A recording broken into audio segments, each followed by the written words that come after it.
ها دا ورو سوال کړی دی چې زه یو ځوان هلک یم د 28 کالو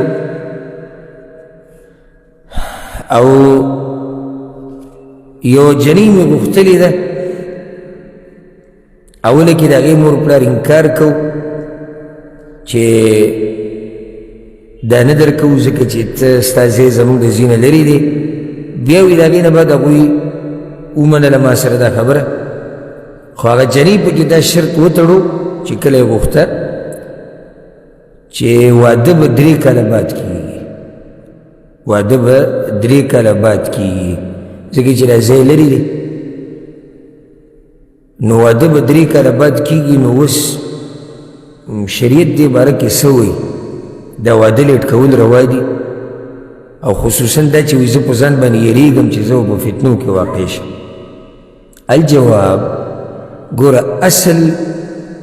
په هغه شرطونو کې کوم چې په نکاح کې تړلی کېږي هغه دا دی چې ټول شرطونه جایز دي په نکاح کې هر قسمه شرط تړل جایز دي چې په هغې کې مصلحت دي د جنۍ یا د هلک حدیث کې دا راځي امام ابو داود امام ترمذي راوړی پیغمبر صلی الله علیه وسلم المسلمون علی شروطهم مسلمانان به په خپلو شرطونو باندې مضبوط ولاړ دي چې څه دي ووایي هغه دې ووایي بیا نو اصل دا دی چې هر قسمه شرط یې شي چې تر څو یو دلیل نه وي راغلی چې دا شرط ناروا دی د هغه وخته پورې دا جایز دی او چې شرط وتړلی شو د هغې به خیال ساتلی کېږي الله وایي یا ایها الذین آمنوا اوفوا بالعقود ای ایمان والو د عهدونو د لوزونو د شرطونو به خیال ساتئ نو که چېرته په نکاح کې شرط لیکلی کېږي هغه به جایز اصل دا دی په بیه کې چې هر قسمه شرط دی هغه به جایز الا هغه شرط چې هغه د شریعت خلاف وي بس هر شرط یو روایت کې داسې راځي هر هغه شرط د هغې منل به لازمي چې کله ولیکلی شي په عقد کې هغه د هر شي عقد دي سوای د هغه شرط نه چې هغه حلال حرامي او حرام حلالي نو یو خو دا بنیادي مسله یاده کړي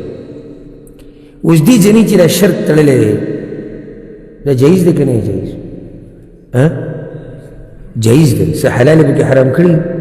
او حرام به کې حلال کړي نه دا شرط څه دی صحیح دی دې ځوان شیر ورسره په هغه ټیم کې دا شرط منلی دی ګرمه کې دی ځکه چې جنۍ مو وغوښته اکثر داسې کېږي جنۍ وغواړي هغه ورته وایي دا خو غواړه خو بیا به دې له ګوره 15 تولې سره هم کړي 15 تولې نه وي 20 ځکه دا خو ګرم دی که نه لکه اول پیر دا وایي جنۍ وغوښتل جنۍ وغوښتل به ګوره صحیح هغه ورته کور به له ګوره جدا علي دا ګوره شرط یې وتړلی چې مني کور به ګوره د دې جدایي ستا د مور پلار سره به نه اوسي وی بلکل کور یې په ما شو او دی په ما او دغه په ما بیا وروسته ګرځي مولوي صاحب او شیخ صاحب مفتي صاحب او دا څنګه او دا به دوی ولې ناروا کار نه کړي دا به جایز وي دوی له بیا په هغوی باندې داسې دغه کوي دا دوی له جایز دي نو ته په هغه ټایم کې وده وي کله چې دا شرطونه تړل دې جنۍ چې په دې هلک دا شرط یې ښودلی چې 3 کاله بعد به واده وي دا د شریعت خلاف خو نه دا خو صحیح شرط دی هغې به خپل څه عذر ته کتلي خپل څه کار ته به یې کتلي هغوی به خپلو څه حالاتو ته کتلي کېدای شي د هغوی طاقت نه وي د هغوی وس نه وي او ویلې وي 3 کاله بعد به واده دا ښه صحیح شرط دی اوس دی وایي چې وایي دا واده وي لیټ کول جایز دی نو دا تپوس چې ده په هغه ټیم کې چې عالم نه کړی وی کوم ټیم کې چې نکاح تړلی چې آیا دا شرط دا ښځه ږدي دا به جایز وي اوس دی د تپوس کې چې دا به جایز وي او که نه اوس یو څو صورتونه دي یو اولنی کار خو په ده دا دی اولنی صورت دا دی چې دی به دا شرط چې څه هغوی سره لیکلي دي دا به پوره کوي بس غلی کښېنه او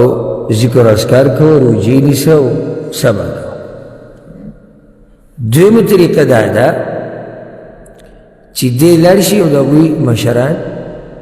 مشرانو سره خبره وکړي خپل مشران ولیږي او کښېني او بس 3 کاله ډېر دي او دا ځوانان دي او په فتنه کې پرې روزي په دې طریقې سره درېمه دا ده دویمه که درېمه بلکل نه کېږي او دی و چې زه یریږم چې زه په فتنو کې واقع شم او دی یریږي په ځان باندې یقینا نو بیا دغه بله لار ده چې دی بله جنې وغواړي دا په شریعت کې ناروا نه ده اګر که د پښتو معاشره زه د پښتو د معاشرې خبره نه کوم زه د شریعت خبره کوم یو سړی په ځان یریږي چې زه په فتنه کې واقع کېږم او نور د الله نافرمانیان رانه کېږي او دې خبر کې هغه کور والا او هغوی ته ووایم او مشران هم ولیږي هغوی بیا منختې دي چې نه موږ به جنې به 2 کاله بعد درځي او 3 کاله بعد به درځي نو دا دوی غلط کار کوي بیا پکار دا دی چې خبره دومره اوږدول نه دي پکار لنډې کې اسانې کې نو که دې ټیم کې د هلک بیا ځان له بل واده کوي نو په دې کې څه حرج نشته